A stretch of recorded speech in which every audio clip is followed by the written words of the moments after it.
বর্তমান প্রেক্ষাপটে উলামায়ে কেরামের দায়িত্ব ও কর্তব্য, এই একটা আলোচ্য বিষয়ের তিনটা অংশ আছে। একটা হইল বর্তমান প্রেক্ষাপট, আর একটা হইল উলামায়ে কেরাম, আর একটা হইল দায়িত্ব কর্তব্য। একটা বিষয়ের কটা অংশ? এক নম্বর বর্তমান প্রেক্ষাপট। বর্তমান প্রেক্ষাপট কি এটা আগে বুঝতে হবে, তারপরে উলামায়ে কেরামের দায়িত্ব কর্তব্য। উলামায়ে কেরাম বলতে আল্লাহ এবং আল্লাহর রাসূলের দৃষ্টিতে উলামায়ে কেরাম কারা এটাও বুঝতে হবে। তারপরে বুঝতে হবে আমাদের তাদের দায়িত্ব কর্তব্য কি। আপনারা যেভাবে মনোযোগের সাথে বসা আছেন, বিভিন্ন জায়গায় আমি দেখেছি কালেকশনের সময় সবার মানুষ ছত্রভঙ্গ হয়ে যায়। আমি অত্যন্ত আনন্দিত হলাম আপনাদের জন্য। লাখ লাখ টাকা কালেকশন হইল, কিন্তু আপনারা ছত্রভঙ্গ হয়েছেন। এতে বোঝা যায় আপনারা মনোযোগী হয়ে বসা আছেন। এই মনোযোগিতাটা যতক্ষণ থাকবে, এর ভিতরে আমি ধারাবাহিকভাবে তিনটি বিষয় আপনাদের সামনে তুলে ধরার চেষ্টা করব, আল্লাহ যদি তৌফিক দান করেন।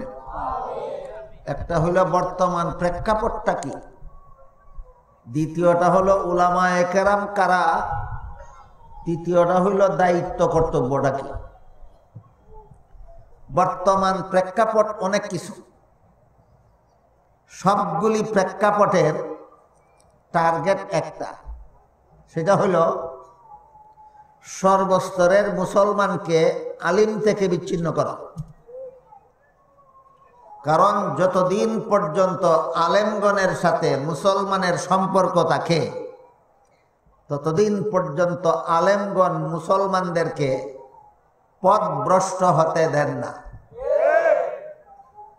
আলেমরা আপনাদেরকে পথভ্রষ্ট হতে দিবেন না, আলেমদের সাথে সম্পর্ক থাকলে না না থাকলে।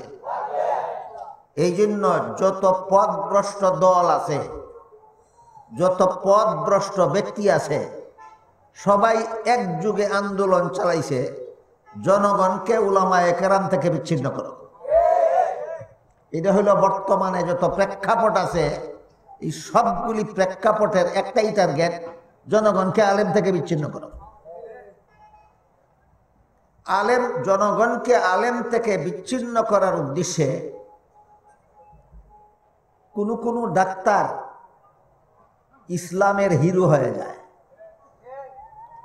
ডাক্তার যদি ইসলামের হিরো হয়ে যায়, আলেমের আর কি দরকার? একজন ডাক্তার যদি ইসলামের হিরো হয়ে যায়, তাহলে আলেমের কাছে আর ইসলামের জন্য কেন মানুষ যাবে? এই লাইনে যারা আছে সবাই এই একই টার্গেট, জনগণকে আলেম থেকে বিচ্ছিন্ন করো, ডাক্তারমুখী করে দাও। এই গেল যারা যারা জনগণকে আলেম থেকে বিচ্ছিন্ন করতে চায়, এদের মধ্যে একটা গ্রুপ। আর একটা গ্রুপ আলেম থেকে বিচ্ছিন্ন করতে চায় যারা, তাদের মধ্যে একজন মৌলানা সাদ সাহেব ঘোষণা দিয়েছেন, আলিমগণের কথা শুনবেন না।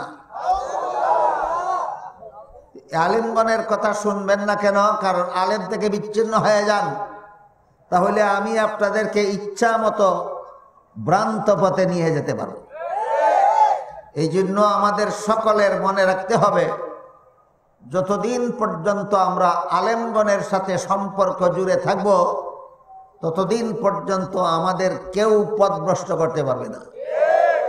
যখন থেকে আমরা আলিমগণের থেকে বিচ্ছিন্ন হয়ে যাব, চাই বিশ্ব আমিরের নামে হোক, চাই কোনো ডাক্তারের নামে হোক, চাই কোনো হিরুর নামে হোক, চাই কোনো জিরুর নামে হোক, যারাই আমাদেরকে আলেম থেকে বিচ্ছিন্ন করার আন্দোলন চালাইবে, বুঝে নিতে হবে এইটাই বর্তমানের সবচেয়ে বড় প্রেক্ষাপট।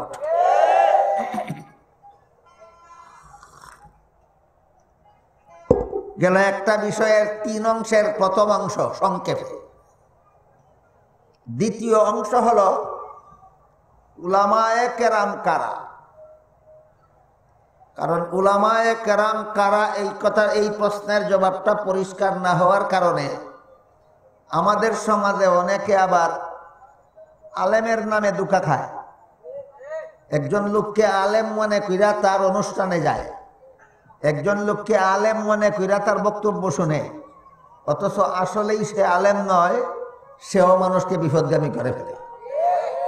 এই জন্য উলামায়ে কেরাম কাদেরকে বলা হয় এইটা পরিষ্কার হওয়া দরকার। এক হাদিসে রাসূল করিম সাল্লাল্লাহু আলাইহি ওয়াসাল্লাম বলেন, ওয়া আন্নাল উলামা ওয়ারাসাতুল আম্বিয়া। উলামা হইল আলেম শব্দের বহুবচন। উলামা হইল আলেম শব্দের বহুবচন। আর আলেম শব্দের আবিধানিক অর্থ হলো জ্ঞানী, শিক্ষিত। আর ইসলামের পরিভাষায় আলেম শব্দের অর্থ ইসলামী শিক্ষায় শিক্ষিত। আবিধানিক অর্থে আর ইসলামের পরিভাষায় বেশ কম আছে কিনা? আলেম শব্দের আবিধানিক অর্থ শিক্ষিত, আর ইসলামের পরিভাষায় আলেম শব্দের অর্থ ইসলামী শিক্ষায় শিক্ষিত। এই সমস্ত ইসলামী শিক্ষায় শিক্ষিতদের সম্পর্কে হাদিস শরীফে রাসূল করিম সাল্লাল্লাহু আলাইহি ওয়াসাল্লাম বলেন, ওয়া আন্নাল উলামা ওয়ারাসাতুল আম্বিয়া। আলেমগণ, উলামাগণ নবীগণের উত্তরাধিকারী।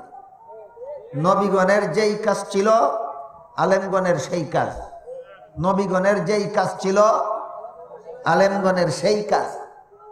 তাহলে নবীগণের কি কাজ ছিল এটা বুঝলেই আমরা পরিষ্কারভাবে চিনতে পারবো যে যে সমস্ত আলেমগণ নবীগণের উত্তরাধিকারী ওরা কারা।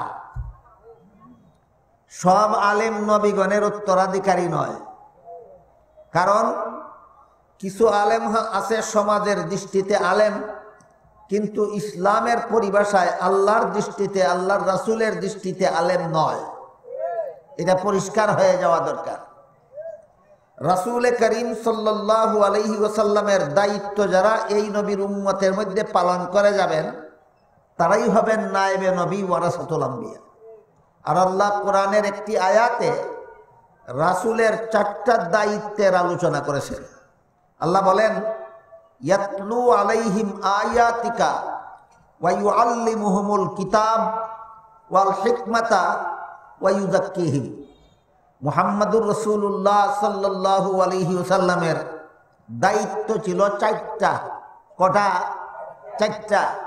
একটা দায়িত্ব কোরআনের সহি তিলাওয়াত শোনাবেন, কোরআনের সহি তিলাওয়াত শোনাবেন। 2 নম্বর দায়িত্ব উম্মতকে কোরআন শিক্ষা দিবেন। 3 নম্বর দায়িত্ব উম্মতকে হাদিস শিক্ষা দিবেন। 4 নম্বর দায়িত্ব উম্মতের অপবিত্র আত্মাকে পবিত্র করে দেবেন। রাসূলের কটা দায়িত্ব? 4টা। কিয়ামত পর্যন্ত এই নবীর উম্মতের মধ্যে যারা এই 4 দায়িত্ব পালন করে যাবেন তারাই সত্যিকারের নায়েবে নবী, তারাই সত্যিকারের ওয়ারাসাতুল আম্বিয়া, তারাই সত্যিকারের উলামায়ে কেরাম। কত দায়িত্ব নবীর, কত দায়িত্ব পালন করলে উলামায়ে কেরাম হয়? 4 দায়িত্ব। 1 নম্বর, নবীর উম্মতকে কোরআনের সহি তিলাওয়াত শোনাবেন। কেমন তিলাওয়াত? সহি তিলাওয়াত। সুতরাং যার কোরআনের তেলাওয়াত সহি নয় তিনি উলামায়ে কেরামের অন্তর্ভুক্ত নন। যার কোরআন তেলাওয়াত সহি নয় তিনি উলামায়ে কেরামের অন্তর্ভুক্ত নন। 2 নম্বর, উম্মতকে কোরআন শিক্ষা দিবেন। নিজে শিখলে না শিখলে? এলে যিনি নিজেই কোরআন শিখেননি যথারীতি কোনো উস্তাদের কাছে, তিনি উলামায়ে কেরামের অন্তর্ভুক্ত নন। কোরআন নিজে শিখলো কিনা শিখলো না আপনারা বুঝবেন কিভাবে? আপনারা বুঝার, আপনাদের জানার সহজ ব্যবস্থা হইল, যিনি কোনো উস্তাদের কাছে 30 পারা কোরআনের তফসির লেখাপড়া করেছেন, পরীক্ষা দিয়েছেন, পাস করেছেন, তিনি কোরআন শিক্ষা গ্রহণ করেছেন, তিনি কোরআন শিক্ষায় শিক্ষিত, তিনি পারেন অন্যদেরকে কোরআন শিক্ষা দিতে। যিনি নিজে কোনো উস্তাদের কাছে কোরআনের তফসির শিখছেন পরীক্ষা দিয়া ফেল করছেন না পাস করছেন? কই আপনারা কিছু বলেন না তো। আমি বললাম ফেল করছেন, আপনারা তো ভুল ধরার দরকার ছিল। আমি ইচ্ছা করে একটা ভুল করলাম, দেখি ধরেন কিনা। কোরআন শিক্ষা দিবেন অপরকে, নিজে কোরআন শিক্ষায় শিক্ষিত হলে না না হলে? নিজে কোরআন শিক্ষায় শিক্ষিত হওয়ার ব্যবস্থা কি? কোন উস্তাদের কাছে কোরআনের তফসির শিখবেন, তফসিরের কিতাব পড়বেন, পরীক্ষা দিবেন, ফেল করবেন, পাস করবেন। এখান থেকেই পরিষ্কার হয়ে যায় আপনাদেরকে কোরআন তফসির শোনাবার জন্য কাকে দাওয়াত করবেন? যিনি উস্তাদের কাছে কোরআন তফসির শিখছে না, যিনি শিখতে গেছিল পরীক্ষা দিছে না, যিনি পরীক্ষা দিছিল পাস করছে না। ক্লিয়ার হওয়া দরকার। তফসিরুল কোরআন সম্মেলনে আপনাদেরকে তফসির শোনাবার জন্য তাদেরকে দাওয়াত করবেন যিনি উস্তাদের কাছে তফসিরের কিতাব পড়ছেন, পরীক্ষা দিছেন, ফেল করছেন, পাস করছেন। ইনি কোরআন শিক্ষায় শিক্ষিত, ইনি কোরআন শিক্ষায়, তিনি পারবেন অপরকে কোরআন শিক্ষা দিতে। এটা ছিল নবীর 2 নম্বর দায়িত্ব, এটা আলেমগণেরও 2 নম্বর দায়িত্ব। নবীর 1 নম্বর দায়িত্ব ছিল কোরআনের সহি তিলাওয়াত শোনাবেন, আলেমগণের 1 নম্বর দায়িত্ব আপনাদের কোরআনের সহি তিলাওয়াত শোনাবেন। নবীর 2 নম্বর দায়িত্ব ছিল উম্মতকে কোরআন শিক্ষা দিবেন, আলেমগণেরও 2 নম্বর দায়িত্ব উম্মতকে কোরআন শিক্ষা দিবেন। নবীর 3 নম্বর দায়িত্ব ছিল উম্মতকে হাদিস শিক্ষা দিবেন। উম্মতকে কি শিক্ষা দিবেন? হাদিস শিক্ষা দিবেন। আলেমগণের 3 নম্বর দায়িত্ব উম্মতকে হাদিস শিক্ষা দিবেন। নিজে শিখলে না না শিখলে? নিজে শিখলে, নিজে শিখলে। কাজেই যদি কোনো ব্যক্তি উস্তাদের কাছে হাদিস না শিখে থাকে, উস্তাদের কাছে হাদিস শিখতে গেছিল, পরীক্ষা না দিয়ে থাকে, পরীক্ষা দিছিল পাশ করিয়া না থাকে, সে পারবে আপনাদেরকে হাদিস শিক্ষা দিতে? তাইলে কোরআনের বেলায় যেভাবে উস্তাদের কাছে শিখতে হবে, পরীক্ষা দিতে হবে, পাশ করতে হবে, হাদিসের বেলায় তেমনিভাবে উস্তাদের কাছে হাদিস শিখতে হবে, পরীক্ষা দিতে হবে, পাশ করতে হবে। এটা ছিল নবীর 3 নম্বর দায়িত্ব। যে উম্মতে এই দায়িত্ব পালন করবেন ইনি সত্যিকারের উলামায়ে কেরামের অন্তর্ভুক্ত হতে পারেন। এইসব গুণ বর্তমানে অনেক তাফসীর কমিটি তালাশ করে না। কোনো উস্তাদের কাছে কোরআন হাদিস লেখাপড়া করে পরীক্ষা দিয়ে পাস করলো কিনা যাচাই বাছাই করে না, বরং যে বক্তার গলার মধুর সুর শোনার জন্য জনগণ আকৃষ্ট, এই বক্তার এই সম্মেলনে দাওয়াত করার চেষ্টা করা হয়ে থাকে। আর যদি গলার সুর দিয়েও মানুষ মজাইতো না হারে, তাহলে স্টেজের মধ্যে, মঞ্চের মধ্যে নাচে। কি করে? নর্তকীর মতো নাচে কেন? এটা নবীর দায়িত্ব ছিল। গানের মতো গায় কেন? যে নবীর দায়িত্ব ছিল। সুতরাং এরাই উলামায়ে কেরাম না আলেম নামের ভণ্ড? আলেম নামের ভণ্ডদের খপ্পর থেকে আপনাদের ইমান আমল হেফাজতের জন্য বুঝতে হবে উলামায়ে কেরাম কাকে বলে।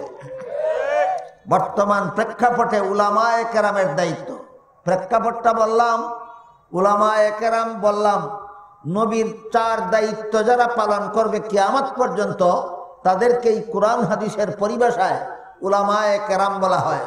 1 নম্বর কোরআনের সহি তিলাওয়াত শোনাবেন, 2 নম্বর কোরআন শিখাবেন, 3 নম্বর হাদিস শিখাবেন, 4 নম্বর গুনাহগার উম্মতের আত্মাকে গুনাহ থেকে পবিত্র করে দেবেন। গুনাহগার উম্মতের আত্মাকে গুনাহ থেকে পবিত্র করে দেবেন। এই 4 দায়িত্ব কিয়ামত পর্যন্ত এই নবীর উম্মতে যারাই পালন করবেন তারাই সত্যিকারের উলামায়ে কেরামের অন্তর্ভুক্ত হবেন।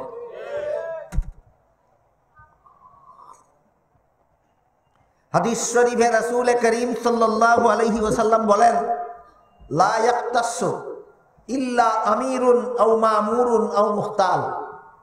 অর্থাৎ মানুষকে ওয়াজ নসিহত করে, ধর্মের কথা শোনায় 3 দলে। কত দলে? 3 দলে। 2 দলের ওয়াজ করা ঠিক আছে, 1 দলের ওয়াজ করা ঠিক নয়। সর্বমোট 3 দলে ওয়াজ করে আল্লাহর রাসূল বলেছেন। ওয়াজ করনেওয়ালা দল সর্বমোট 3 দল।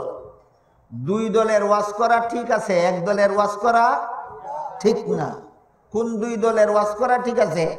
রাসূল বলেন এক দল হইল যারা ইসলামী আইনে দেশ শাসন করে। এই ইসলামী আইনে শাসিত দেশের সরকারি কর্মকর্তাগণ 1 নম্বরে তাদের দায়িত্ব হইল জনগণকে শান্তি এবং মুক্তির পথ প্রদর্শনমূলক ওয়াজ নসিহত করা। ইসলামী রাষ্ট্রের কর্মকর্তাগণ, ইসলামী রাষ্ট্রের কর্মকর্তাগণ। যেখানে ইসলামী রাষ্ট্র নাই, বাংলাদেশ ইসলামী রাষ্ট্র না মুসলিম রাষ্ট্র? ইসলামী রাষ্ট্রে আর মুসলিম রাষ্ট্রে বেশ কম হইল যে রাষ্ট্র ইসলামী আইনে শাসন হয়, এটা ইসলামী রাষ্ট্র। আর যে রাষ্ট্র ইসলামী আইনে শাসন হয় না, তবে যারা সরকার গঠন করে তারা মুসলমান।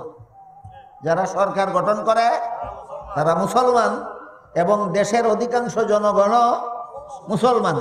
এমন রাষ্ট্রের নাম মুসলিম রাষ্ট্র। যে রাষ্ট্রে সরকার গঠনকারী দল অমুসলিম এবং রাষ্ট্রের সংখ্যাগরিষ্ঠ নাগরিক অমুসলিম, সেই রাষ্ট্র হইল অমুসলিম রাষ্ট্র। সেই রাষ্ট্র হইল অমুসলিম রাষ্ট্র। আমাদের পার্শ্ববর্তী দেশ ভারত অমুসলিম রাষ্ট্র, বাংলাদেশ মুসলিম রাষ্ট্র। বর্তমান বিশ্বে ইসলামী রাষ্ট্র বলতে একটাও নাই। বর্তমান বিশ্বে ইসলামী রাষ্ট্র বলতে একটাও নাই। অনেক মুসলমান সৌদি আরবকে ইসলামী রাষ্ট্র বলে থাকেন, ইসলামী রাষ্ট্র বলে ধারণা করে থাকেন। তার একটা কারণও আছে। কারণ হইল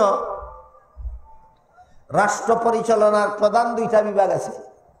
একটা হইল শাসন বিভাগ আর একটা হইল বিচার বিভাগ। রাষ্ট্র পরিচালনার প্রধান বিভাগ কটা?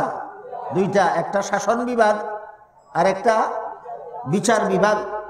সৌদি আরবের বিচার বিভাগটা ইসলামী, শাসন বিভাগ ইসলামী নয়। সৌদি আরবের শাসন বিভাগ যদি ইসলামী হইতো তাহলে রাজার পুত্র রাজা হইতো না। ইসলামে রাজার পুত্র রাজা হওয়ার কোনো বিধান নাই। তাহলে সৌদি আরবের শাসন বিভাগ ইসলামী না অনইসলামিক? হ্যাঁ, বিচার বিভাগটা ইসলামী। বিচার বিভাগটা ইসলামী কিভাবে? ইসলাম বলে খুনিকে হত্যা করো, সৌদি আরবের বিচারে খুনিকে হত্যা করার ব্যবস্থা আছে। কথা বুঝলেন কিনা দেখুন। ইসলামী আইন হইল চোরের হাত কাটো, সৌদি আরবের বিচার বিভাগে চোরের হাত কাটার ব্যবস্থা আছে। তাহলে সৌদি আরব পূর্ণাঙ্গ ইসলামী রাষ্ট্র না শুধু বিচার বিভাগটা ইসলামী? সৌদি আরবের শাসন বিভাগ যদি ইসলামী হইতো তাহলে রাজার পুত্র রাজা হইতো না।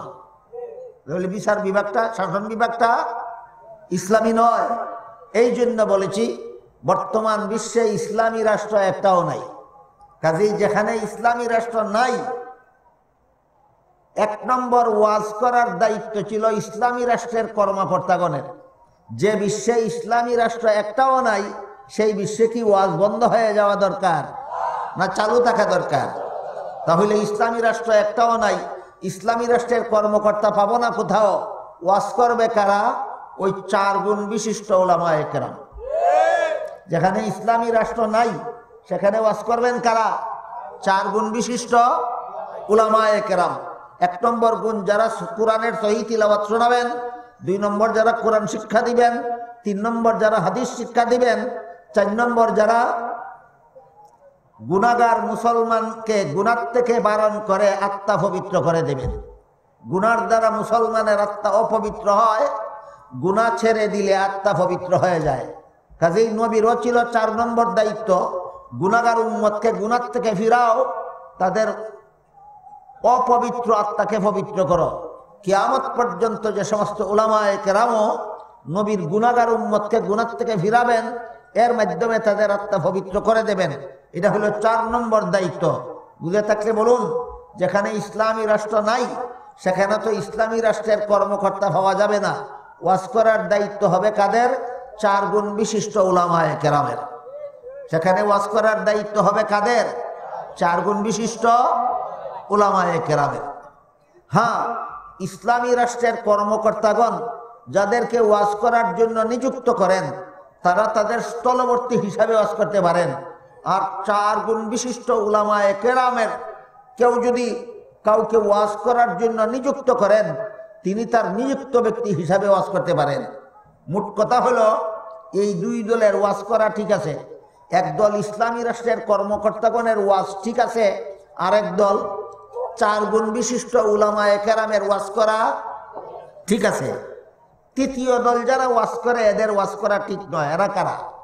আল্লাহ রসুল বলেন আও মুখতাল, যারা মানুষের হেদায়েতের জন্য ওয়াজ করে না। আমার ওয়াজে মানুষ নমাজি হইল কি না হইল সেটা আমার দেখার ব্যাপার নয়। আমার ওয়াজে মানুষ হালাল পথে চলল কি না চলল সেটা আমার দেখার ব্যাপার নয়। আমার ওয়াজে মানুষ গুনার কাছ থেকে ফিরল কি না ফিরল না সেটা আমার দেখার ব্যাপার নয়। আমার দেখার ব্যাপার শুধু 2টা। একটা হইল আমার কথা শুননা মানুষ দলে দলে আমার ভক্ত হইল কিনা, আরেকটা হইল আমার ওয়াজ শুননা আমাকে কত হাজার টাকা দিল। এই 2 উদ্দেশ্যে যারা ওয়াজ করে রাসূল বলেন এদের ওয়াজ করা ঠিক নয়। এদের ওয়াজে কোনো মানুষের হেদায়েত হবে না। যারা জনগণকে নিজের ভক্ত বানাবার জন্য ওয়াজ করে, যারা জনপ্রিয়তা লাভের জন্য ওয়াজ করে, আর যারা ওয়াজের বিনিময়ে মোটা অঙ্কের টাকা চায়, ওয়াজের জন্য মোটা অঙ্কের বললাম কেন এর একটা ব্যাখ্যা শুনুন। ধরুন ঢাকা থেকে একজন হুজুর আপনাদের 7 বর্গে তাফসীর করার জন্য আসলেন, তার আসা যাওয়ার গাড়ি ভাড়া গেল 5,000 টাকা। না বড় জোর 7,000, এর বেশি তো নয়। ঢাকা থেকে আসা যাওয়া করতে তার গাড়ি ভাড়া গেল 7,000 টাকা। আপনাদের এখানে আসা যাওয়া করার কারণে ঢাকাতে ওনার একটা কাপড়ের দোকান ছিল, তিনি যদি দোকানে বসা থাকতেন তাহলে যা বিক্রি হইতো আরো 5,000 টাকার মুনাফা হইতো। আপনার এখানে আসার কারণে তার দোকানের 5,000 টাকা মুনাফা বন্ধ হইল, আর আসা যাওয়ার কারণে আরো 5,000 টাকা খরচ হইল। তাহলে তার আসা যাওয়ার খরচ 5,000 আর তার রুজি বন্ধ হইল 5,000। 5,000 আর 5,000 10,000। এটা তিনি আপনার কাছে চাইতে পারেন।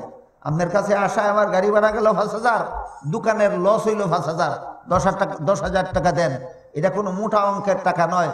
5,000 ক্ষতিপূরণ আর 5,000 রাহা খরচ। কথা বুঝেন কিনা দেখুন।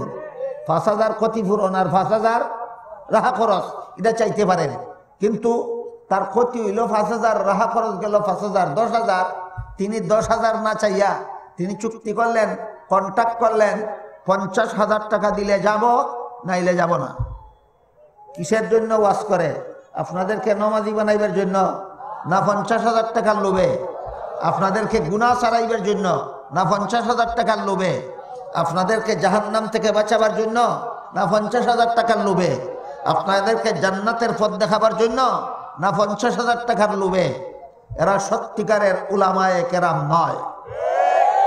এদের ব্যাপারে বলা যায়, আমাদের সমাজে একটা কথা বলা হয়ে থাকে, একটা প্রবাদ আছে, মুর্দা বেচতে গেল না দুজখে গেল সেটা আমার দেখার ব্যাপার নয়, আমার হালুয়া রুটির দরকার। আমার ওয়াজ শুননা মানুষ নমাজি হইল কি না হইল এটা আমার দেখার ব্যাপার না। আমার ওয়াজ শুননা মানুষ গুনাহ ছাড়লো কি না ছাড়লো সেটা আমার দেখার ব্যাপার না। কাজী নমাজি বানাইবার জন্য ওয়াজ করব কেন, আর গুনাহ ছাড়াবার জন্য ওয়াজ করব কেন? এমন ওয়াজ করব যে ওয়াজ শুননা মানুষ ভক্ত হইয়া আমাকে 50, 60, 70,000 টাকা দেয়, এইরকম একটা ওয়াজ করা দরকার। আল্লাহ রসুল বলেন এই 3য় দলের ওয়াজ সঠিক নয়, বাতিল। সে মানুষের হেদায়েতের জন্য ওয়াজ করে না, সে জনপ্রিয়তা লাভের জন্য ওয়াজ করে আর টাকা কামাই করার জন্য ওয়াজ করে।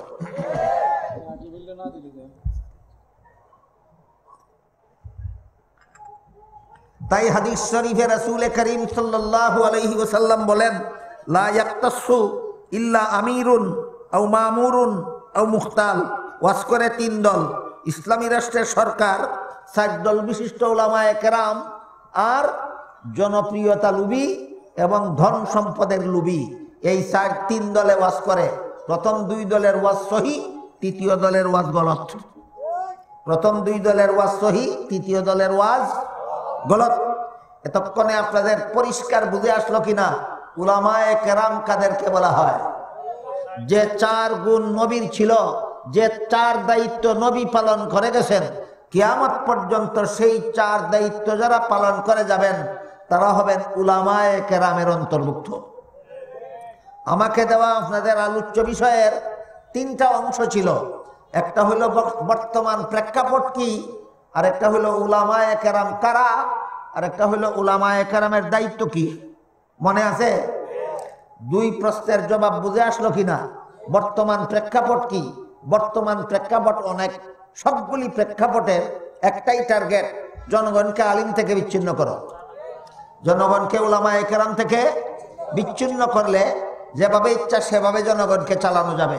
হক্কানি উলামায়ে কেরাম থেকে জনগণকে বিচ্ছিন্ন না করলে জনগণকে যে কোনো ভ্রান্ত পথে চালানো যাবে না। এটা হলো প্রেক্ষাপট।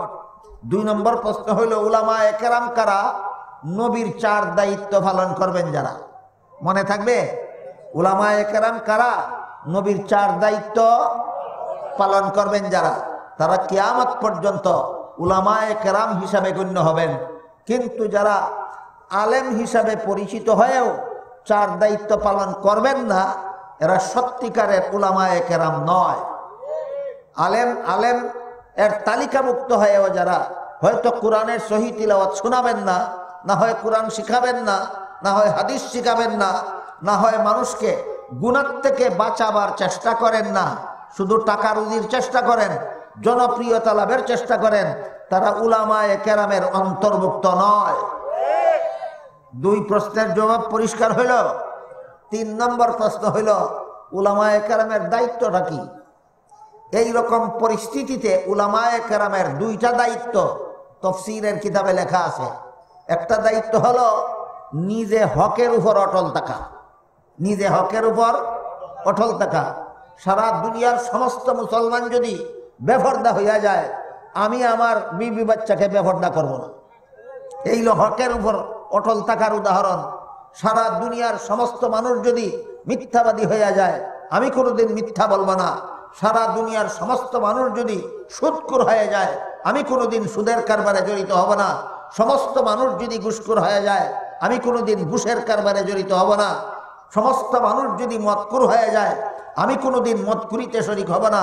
সমস্ত মানুষ যদি গাঞ্জাখোর হয়ে যায়, আমি কোনোদিন গাঞ্জাখুরিতে শরিক হব না। সারা দুনিয়ার মানুষ যদি দুর্নীতিবাজ হয়ে যায়, আমি কোনোদিন দুর্নীতি করব না।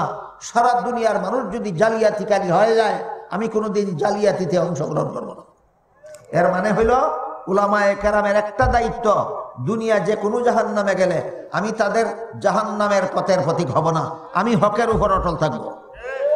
এটা হইল উলামায়ে কেরামের একটা দায়িত্ব। উলামায়ে কেরামের আরেকটা দায়িত্ব হলো আপনি একা একা বেশি দিন হকের উপর অটল থাকতে পারবেন না।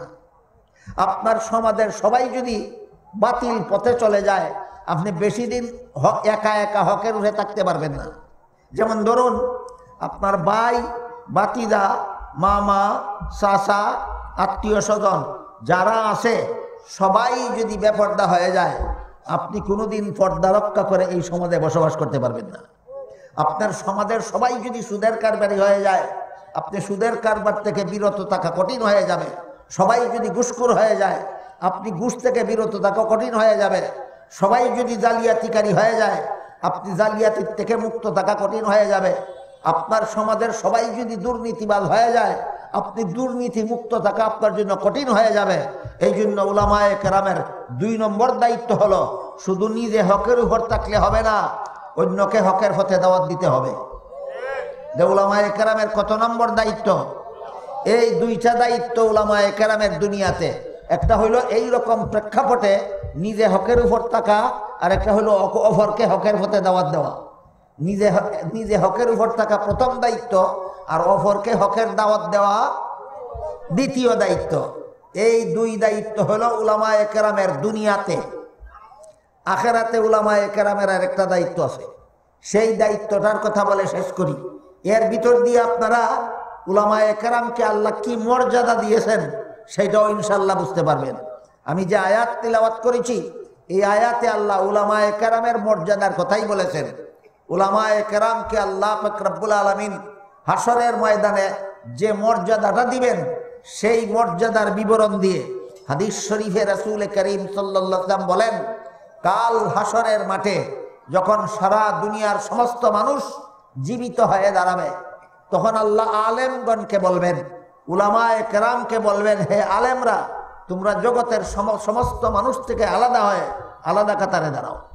আলেমগণ যখন আলাদা কাতারে দাঁড়াবেন তখন আল্লাহ আলেমগণকে বলবেন, হে আলেমরা, আমি আল্লাহ দুনিয়াতে তোমাদেরকে আলেম হওয়ার সৌভাগ্য দান করেছিলাম, জাহান্নামের আগুন দিয়ে জ্বালাবার জন্য নয়, তোমরা জান্নাতে চলে যাও। কাদেরকে বলবেন? আলেমগণকে বলবেন। প্রশ্ন জাগে কিনা যে আলেমগণকে যদি আল্লাহ জান্নাতে যাওয়ার হুকুম দেন তাহলে আলেমগণ বেনামাজি হইলেই অসুবিধা কি? আলেমগণ বেপর্দা হইলে অসুবিধা কি? আলেমগণ সুদকুর হইলে অসুবিধা কি? আলেমগণ মদকুর হইলে অসুবিধা কি? আলেমগণ গাঞ্জাকুর হইলে অসুবিধা কি? হাদিসে আছে, রাসূল বলেছেন আল্লাহ আলেমগণকে বলবেন জান্নাতে যাও। এই প্রশ্নের জবাব আগের কথা মনে থাকলে পরিষ্কার হয়ে যাবে। কত গুণের গুণীকে আলেমগণ বলা হয়? 4 গুণে গুণী। 1 নম্বর কোরআনের সহিহ তিলাওয়াত শোনাবেন, 2 নম্বর কোরআন শিখাবেন, 3 নম্বর হাদিস শিখাবেন, 4 নম্বর অন্য মানুষকে গুনাহ থেকে ফিরাবেন। নিজে না ফিরলে আমি অন্য লোককে গুনাহ থেকে ফিরাতে পারবো, আমি নিজে গুনাহ থেকে ফিরলে এই লোককে তো আলেম বলে। কাজেই যারে আলেম বলে সে তো গুনাহগার হবেই না, সে তো বেনামাজি হবেই না, সে তো বেপর্দা হবেই না। সত্যিকার আল্লাহর দৃষ্টিতে যারা আলেম সে তো মিথ্যাবাদী হবেই না, সে তো দুর্নীতিবাদ হবেই না, সে তো জালিয়াতিকারী হবেই না। এই জন্য আল্লাহ যে আলেমগণকে বলবেন তোমরা জান্নাতে যাও, আলেমগণ কাদেরকে বলা হয় এটা তো 2 নম্বর প্রশ্নের জবাবে ক্লিয়ার হয়ে গেছে। কাজেই সত্যিকারের আলেম যারা, তারা গুনাহে লিপ্ত হতে পারেন না, এদেরকে আল্লাহ বলবেন আলেমরা তোমরা জান্নাতে চলে যাও। বলুন তো, আলেম নামদারিদেরকে বলবেন না 4 গুণে গুণান্বিত আলেমদেরকে বলবেন? 4 গুণে গুণান্বিত আলেমদেরকে বলবেন তোমরা জান্নাতে যাও। হাদিস শরীফে আল্লাহ রাসূল আরো বলেন, আল্লাহর হুকুমে আলেমগণ যখন জান্নাতে রওনা হবেন, তাদের জান্নাতে যাওয়ার পথের পাশে কিছু গুনাহগার মুসলমান দাঁড়াইয়া থাকবে। এক একজন গুনাহগার মুসলমান এক একজন আলিমকে ডেকে ডেকে বলবে, হুজুর, দুনিয়াতে আপনার সাথে আমার মহব্বতের সম্পর্ক ছিল। আলেমের সাথে মহব্বতের সম্পর্ক থাকলে কি উপকারে আসে? আর একদল মানুষ কেন জনগণকে আলেমগণ থেকে বিচ্ছিন্ন করতে চায়, কত বড় ক্ষতি, এই জিনিসটা গুরুত্বের সাথে আমাদের বোঝা দরকার। হাদিস শরীফে রাসূল করিম সাল্লাল্লাহু আলাইহি ওয়াসাল্লাম বলেন, কুন আলিমান আও মুতাআল্লিমান আও মুস্তামিআন আও মুহিব্বান ওয়ালা তাকুন খামিসান ফাতাহলিক আও কামা ক্বালা আলাইহিস সালাতু ওয়াস সালাম। এর অর্থ হলো, হয়তো তুমি আলেম হও, না হয় আলেমের ছাত্র হও, না হয় আলেমের কথা শুনো, এতটুকু সুযোগ যদি না পাও তাহলে আলেমের সাথে মহব্বতের সম্পর্ক রাখো। এই 4টা হইল নাজাতের পথ। আলিম হওয়া নাজাতের পথ, আলিমের ছাত্র হওয়া নাজাতের পথ, আলিমের কথা শোনা নাজাতের পথ, আলিমগণের সাথে মহব্বতের সম্পর্ক রাখাও নাজাতের পথ। এই 4টা নাজাতের পথ বলে দিয়ে রাসূল বলেন, কোনো মানুষের মধ্যে যদি এই 4 পথের 1 পথ পাওয়া যায় না, সে নিজে আলেমও হইল না, আলেমের ছাত্রও হইল না, আলেমের কথাও শুনে না, আলেমের সাথে মহব্বতের সম্পর্কও রাখে না, আল্লাহর রাসূল বলেন তার জন্য ধ্বংস ছাড়া আর কিছু নাই, তার কপালে ধ্বংস ছাড়া আর কিছু নাই। তাহলে পরিষ্কার হয়ে গেল, সর্বস্তরের মানুষের নাজাতের পথ আছে 4টা। সর্বস্তরের মানুষের নাজাতের পথ আছে কটা? 1 নম্বর নিজে আলেম হওয়া, তা না পারলে 2 নম্বর আলেমের ছাত্র হওয়া, তাও না পারলে 3 নম্বরে আলেমের কথা শোনা, তাও যদি সুযোগ না পায় আলিমের সাথে মহব্বতের সম্পর্ক রাখা। এই জন্য রাসূল বলেন 4টার একটাও যদি তুমি হইতে না পারো তাইলে তোমার কপালে ধ্বংস ছাড়া আর কিছু নাই। এর মধ্যে 4 নম্বর পথটা সম্পর্কে বলি, আলিমের সাথে মহব্বতের সম্পর্ক রাখলে কি কাজে আসবে? আল্লাহর রাসূল বলেন, আলেমরা যখন জান্নাতে রওনা হবেন হাসরের মাঠ থেকে, তার জান্নাতে যাওয়ার পথের পাশে কিছু গুনাহগার মুসলমান দাঁড়িয়ে থাকবে। এক একজন গুনাহগার মুসলমান এক একজন আলেমকে ডাকবে আর বলবে, দুনিয়াতে আপনার সাথে আমার মহব্বতের সম্পর্ক ছিল। প্রমাণ দিতে গিয়া কেউ বলবে, আমি একদিন আপনাকে 1 গ্লাস পানি পান করাইছিলাম। কেউ বলবে, আমি আপনাকে একদিন 1 বদনা উজুর পানির ব্যবস্থা করে দিয়েছিলাম। আপনারাই বলুন, একজন সাধারণ মুসলমান একজন আলেমকে 1 গ্লাস পানি পান করায় দুশ্মনির কারণে না মহব্বতের কারণে? একজন সাধারণ মানুষ একজন আলেমকে 1 বদনা উজুর পানি জোগাড় করে দেয় দুশ্মনির কারণে না মহব্বতের কারণে? এইভাবে মহব্বতের কারণে, আলেমদের সহযোগিতায় যে যা করেছিল, আল্লাহ রসুল বলেন হাসরের মাঠে বলবে, তারপরে বলবে কিন্তু আমার গুনার কারণে আল্লাহ আমাকে হুকুম দিয়েছেন জাহান্নামে যাওয়ার জন্য। আল্লাহর রসুল বলেন গুনাহগার মুসলমানের মুখে এমন কথা শুনে আলেমগণ নিজেদের জান্নাতে যাইতেছিলেন, নিজেদের জান্নাতে যাওয়া বিরতি দিয়ে দাঁড়িয়ে যাবেন এই উদ্দেশ্যে যে শেষ চেষ্টা করে দেখি গুনাহগার মুসলমানটাকে জাহান্নাম থেকে রক্ষা করা যায় কিনা। রসুল বলেন আলেমগণ নিজেদের জান্নাতে যাওয়া বিরতি দিয়ে দাঁড়িয়ে যাবেন, দাঁড়াইয়া আল্লাহকে বলবেন আল্লাহ এই লোকটা ঠিকই বলছে, আমার সাথে মহব্বতের সম্পর্ক ছিল বলে এক গ্লাস পানি পান করাইছিল, ওই লোকটা ঠিকই বলছে আমার সাথে মহব্বতের সম্পর্ক ছিল বলে এক বদনা উজুর পানির ব্যবস্থা করে দিয়েছিল। যে যা করেছিল আল্লাহ আলেমগণ আল্লাহর কাছে তাই বলবেন। তখন আল্লাহ পাক রব্বুল আলামিন বলবেন হে আলেমগণ, এদের গুনার কারণে আমি হুকুম দিয়েছিলাম জাহান্নামে যাওয়ার জন্য, কিন্তু তোমরা যেহেতু সাক্ষী দিলা তোমাদের সাথে এদের মহব্বতের সম্পর্ক ছিল, তোমাদের সাক্ষীর কারণে আমি এদেরকে মাফ করে দিলাম। আলেমরা তোমরাও জান্নাতে যাও, এই সমস্ত গুনাহগারকে এদেরকে সাথে নিয়ে যাও। বুঝে থাকলে বলুন, আলেমদের সাথে শুধু অন্তরের মহব্বতের সম্পর্কটা থাকলেও এইটাও হাসরের কঠিন বিপদে কাজে আসবে কিনা। তাহলে আমি আপনাদের জিজ্ঞাসা করতে চাই, আলেমদের সাথে মহব্বতের সম্পর্ক থাকলে, একজন আলেমকে মহব্বত করে এক গ্লাস পানি পান করালে, একজন আলেমকে মহব্বত করে এক বদনা উজুর পানির ব্যবস্থা করে দিলে, এইটাও যদি জাহান্নামে যাওয়ার হুকুম হওয়ার পরেও নাজাতের ব্যবস্থা হতে পারে, তাইলে যেই মাদ্রাসায় আলেম তৈরি হয়, এই মাদ্রাসায় 1000 টাকা যারা দিলেন, 5000 টাকা যারা দিলেন, 10,000 টাকা যারা দিলেন, 20-30,000 টাকা যারা দিলেন, 50,000 টাকা যারা দিলেন, এক গ্লাস পানির চেয়ে কম মূল্য দিলেন, অনেক বেশি মূল্য। একজন আলিমকে মহব্বত করে এক গ্লাস পানি দিলে যদি জাহান্নাম থেকে নাজাতের ব্যবস্থা হয়, তাহলে যে মাদ্রাসায় আলিম তৈরি হয়, এই মাদ্রাসায় 5 টাকা, 10 টাকা, 100 টাকা, 1000 টাকা, 50,000 টাকা দিলে এটা কি পরকালে জাহান্নাম থেকে নাজাতের ব্যবস্থা হবে না? হবে, অবশ্যই, নিশ্চয়ই হবে, যদি রসুলের হাদিস সত্য হয়ে থাকে। এটা হলো মাদ্রাসায় দান করলে আখিরাতে কি পাবেন, আর মাদ্রাসায় দান করলে কবরে গিয়া কি পাবেন। হাদিস শরীফে রাসূল করিম সাল্লাল্লাহু আলাইহি ওয়াসাল্লাম বলেন, মানুষ মরলে পরে তার নেক আমল বন্ধ হইয়া যায়, কিন্তু 3 দল মানুষ মরলেও তার সব পাওয়া বন্ধ হয় না। এই 3 দলের এক দল যারা নেক কাজে দান কইরা মারা গেল, মসজিদ বানানির মধ্যে দান কইরা মারা গেল, মাদ্রাসা বানানির মধ্যে দান কইরা মারা গেল, এরা মারা যাওয়ার পরেও এই মসজিদে যত দিন, যত মুসল্লি, যত নামাজ পড়বে, সবে মিলে ভাবে যেই সওয়াব যে মসজিদে দান করে মরে গেছিল, সে কবরে শুয়া শুয়া পাইতে থাকবে সেই পরিমাণ সওয়াব। বলেন তো, একটা মসজিদে হাজার হাজার বছরে কত লক্ষ লক্ষ মুসলমান, কত কোটি কোটি রাকাত নামাজ পড়ে, এরা সকলে মিলে ভাবে যেই পরিমাণ সওয়াব মসজিদ নির্মাণ কাজে যারা দান করে মারা গেছিল, তারা কবরে শুয়া শুয়া এই কোটি কোটি মুসল্লিদের সমান সওয়াব পাইতে থাকবে। আর একটা মাদ্রাসা প্রতিষ্ঠার সময় কিছু মুসলমানে মাটি কাটার জন্য দান করেছিল, জমিন দান করেছিল, রেজিস্ট্রারির টাকা দান করেছিল, ঘর নির্মাণের টাকা দান করেছিল, ছাত্রদের লেখাপড়ার জন্য কিতাবের টাকা দান করেছিল, ছাত্রদের খোরাকির জন্য বোর্ডিংয়ের চাউল দান করেছিল, যাই দান করেছিল। এতে মাদ্রাসা চালু হইয়া গেল, আর দানকারীরা মারা গেল।